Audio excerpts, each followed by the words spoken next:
Welcome board members, and I hope you all get comfortable in your seats. Be prepared to be amazed with our pilot proposal of the show. Extreme biomes! Yeah!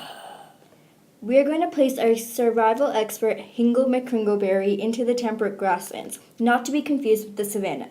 Temperate grasslands is a subgroup that includes tropical grasslands. It differentiates from a savanna because of the amount of precipitation and the visibility of trees. Be prepared to be amazed by extraordinary creatures, long skies, and millions of different types of grass. This map here shows temperate grassland regions all over the world. Going into details in North America, the temperate grasslands are highlighted in this map. The brown region is where our expert is going to be going with your approval. Forget all that boring stuff. Hey everybody, I'm Angle McCringleberry, survivalist expert. Right now I've just landed in the brilliant land of the North American temperate grasslands and I'm near the border, about to get acquainted with some extremely tall grass. Here in this region of the world, temperate grasslands are known as the prairies. My goal is to survive here for a week. My exact location right now is in Kansas! a tall grass prairie that stretches from the southern end of Texas, just past the border of Canada. This tall grass prairie is not only exotic and beautiful, it's one of the most endangered and rare ecosystems in the world. Let's go! Extreme biomes! Yeah! The next couple of days, I'm going to have to survive on basically grass. In fact, 80% of this region is grass. Within the grass are about 40 to 60 different species.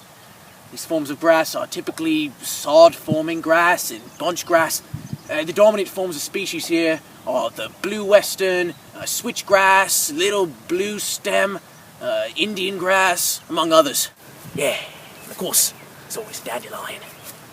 Extreme biomes, yeah!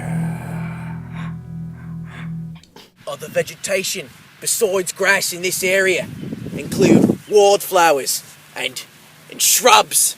There's also lichen and liverworts and occasional trees too. Yeah.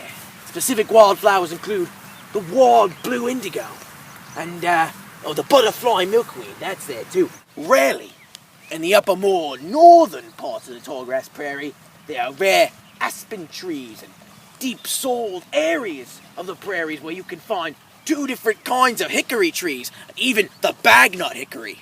There's a bitternut hickory too, but nobody really cares about that. It's all about the bagnut hickory. Extreme biomes, yeah! Now come go with me.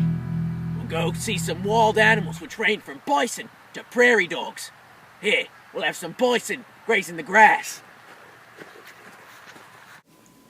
Bisons are the biggest mammals that can be found in this biome.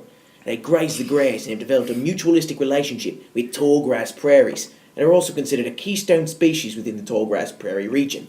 The grazing habits of the bison impact the growth and competition between the various grasses in the prairie, and also a bison's presence impacts the cyclical patterns of the present nutrients.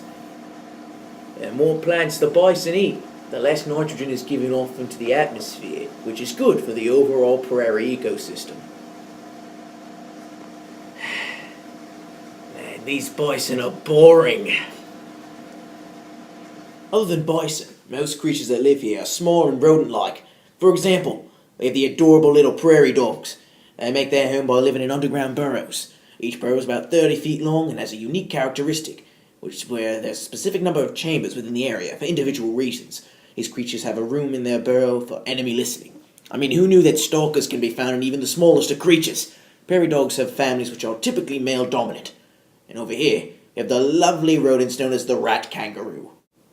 Another kind of rodent includes the wombat. There are also pronghorn antelopes, which love to graze the grass alongside the bison. Few other small organisms in the area include dragonflies, as well as the beautiful monarch butterfly. Unfortunately, if you live here, you're probably going to have to eat some of these things. They're a good source of protein, which is very important to keep up your energy when you're out in the wild. Extreme biomes, yeah! The climate in the temperate grasslands is around 20 degrees Fahrenheit, which can stretch to around 70 degrees Fahrenheit. The annual precipitation is about 20 to 30 inches during the summer. I'm an amateur survivalist, so they let me use an umbrella. I crafted it out of my net and the bones of some wild bison. Another important abiotic factor of the temperate grasslands would be the wildfires. Most grass and plants here have adapted so that they have stems deep underground which make them able to easily grow back. Sod-forming grass is also typical here due to the fires. These fires are caused by lightning, creating large grass fires. The fire allows seeds to germinate and clears paths for new rare plants to grow. Droughts keep the grassland from overflowing with trees. Basic geography of the tall grass prairies is very flat with some occasional hills. But a very, very unique and important characteristic to the prairie is that it has extremely rich soil. That soil, overall, is very nutrient-filled. In the past, around 18,000 years ago, the prairies near here were covered by glaciers.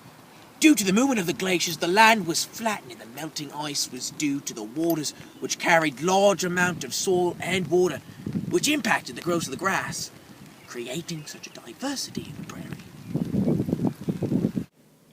If I were to live here, it would make finding water extremely easy.